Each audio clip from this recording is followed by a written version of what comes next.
Today, let's talk about this magnificent tool. This is a card scraper.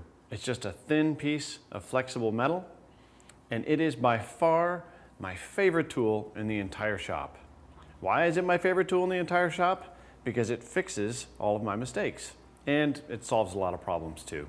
It has so many uses in our shop that we're going to do a separate video just on ways you can use this simple little tool. But today, we're going to learn how to properly prepare a scraper by generating a burr on all four long edges. So let's take a closer look. A scraper is made of a fairly soft and flexible metal. It's soft enough to allow us to turn a burr easily, but not so soft that the burr wears out too quickly. In order to properly prepare a scraper, we have to flatten the face, and we also have to flatten the edge, and they need to be at 90 degrees to each other. To do that, we're going to use a diamond stone. Now this is a 600 mesh diamond stone, and it's fine enough to generate really good results, but it's not so fine that it takes forever to get to those results. I also like using diamond stones because when you're using something like a water stone and you're trying to flatten the edge of this scraper, it'll leave terrible grooves in your water stone. So stick with the diamond stones. They work really well. So here's the procedure. We're going to lay the scraper flat on the stone, and we're going to remove the old burr by placing all 8 fingers across the long edge of the scraper and working in circles. You'll hear the sound change as the old burr is actually removed. And we flip it around and do the other edge. And once you hear that sound change, flip it over. You hear that? And there it goes. It's gone. All right, on to the edges. How do we make sure that we get consistent results when we're polishing the edge? The edge needs to be just as highly polished as the face, but it also needs to be at 90 degrees to the face. Trying to hold that in your hand at 90 degrees is fairly difficult. You can do it, you can definitely do it, but instead of trying to master that, it's much easier to build this simple jig. This is just a block of wood with a bandsaw kerf cut down the center, and I've put a screw across the 2 halves so that I can tighten or loosen the kerf. And this kerf is just wide enough so that our scraper slides in, and it holds the scraper securely while we polish the edge. I highly recommend using some sort of cloth on the exposed edge so that you don't cut your hands. Now we're just going to work the jig back and forth, pressing down slightly and also simultaneously pressing down on the scraper. And take a look at it every now and then, and you can actually visually see when you're progressing and how close you are to being finished. I can see I have a little bit of work to do right in this area here.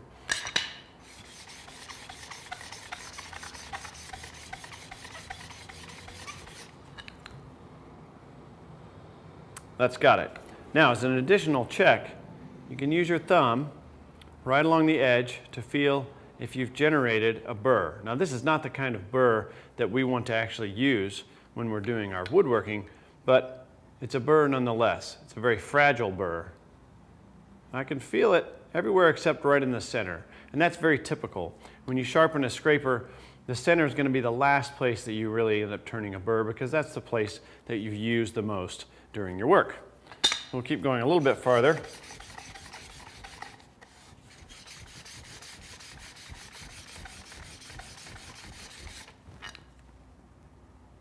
That's got it.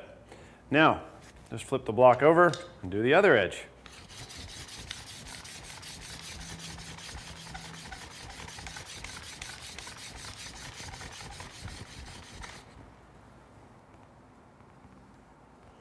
You can see I've got a little bit of work to do here, and no burr yet.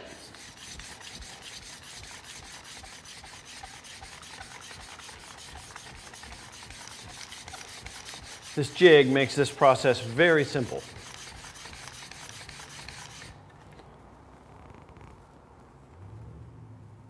There it is. Okay.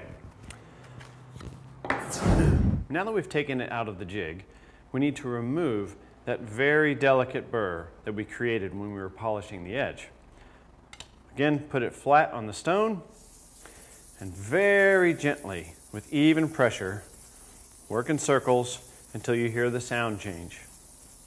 Now this burr comes off very fast. And that's really about it. Flip it over, do the other two. There we go. Now just in case somehow we manage to fold this burr back in an upright direction, let's put it back in the jig for just a second. And again, very gently, just clean that off.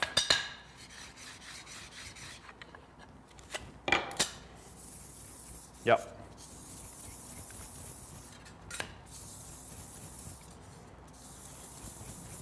All right, now this scraper is ready for us to turn a burr. Now you don't have to do every one of these steps every time you sharpen a scraper.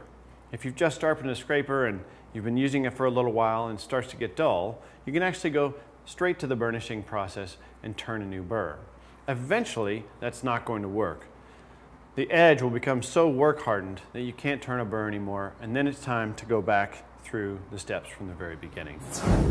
Now to turn a burr, you can use a burnishing rod like this one, although any piece of highly polished and hard metal will work. A burnishing rod is pretty nice because it offers you several different radiuses.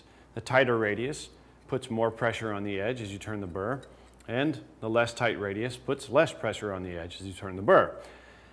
I tend to not use a burnishing rod because the result is dependent upon the angle at which you hold the burnishing rod relative to the scraper.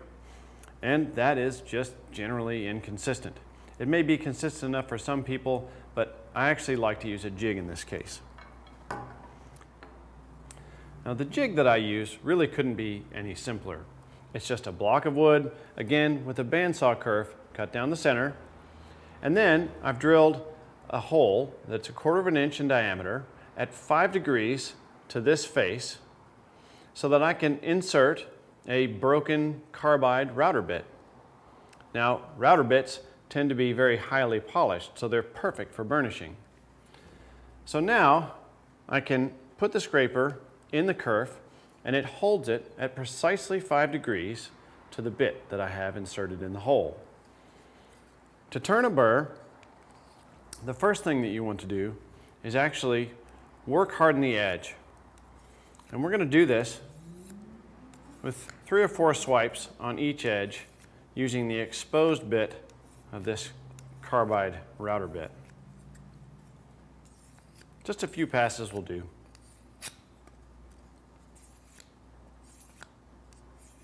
You don't need to put a lot of pressure on it, but that actually draws the metal out, hardens it somewhat, and prepares this scraper for turning the burr. Now, let's actually turn a burr. We're going to put the scraper in the kerf, and we're going to push down fairly hard and swipe it across. Now, with your finger, you can feel the burr very easily. And the burr is actually a tiny hook.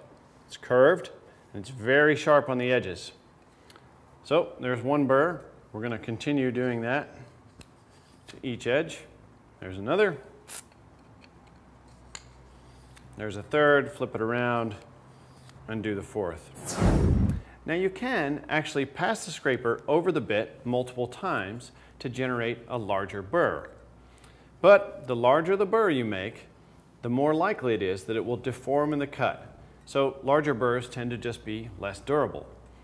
You can take a heavier cut with a larger burr, but I can usually get the job done in one pass.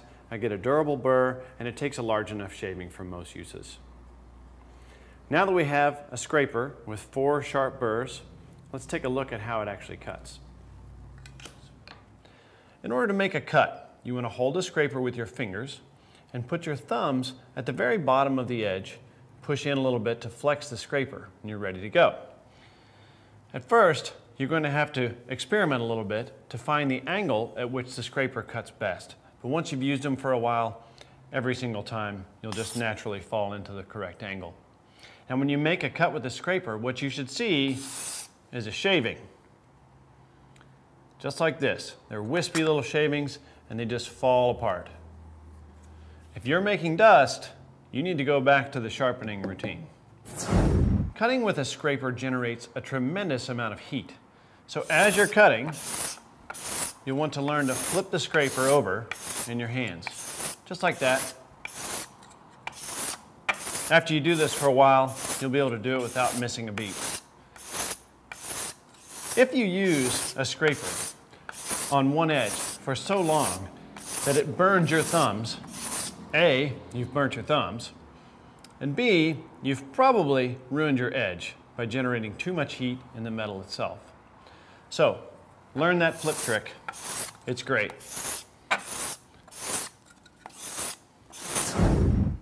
Now, I don't know if you can see it on camera or not, but right here, there's some tear out in this board. There's actually some here too, but let's concentrate on this spot for just 1 minute. One of the things that scrapers are best at is removing tear out in the face of a board. Now, this tear out could be from your machines, it could be from your hand planes, but regardless, scrapers are far faster at removing tear out than sandpaper. Now, when you're removing tear out from a board, don't scrape only in the spot where the tear out exists. You will make a little bowl. You need to spread your efforts across the board.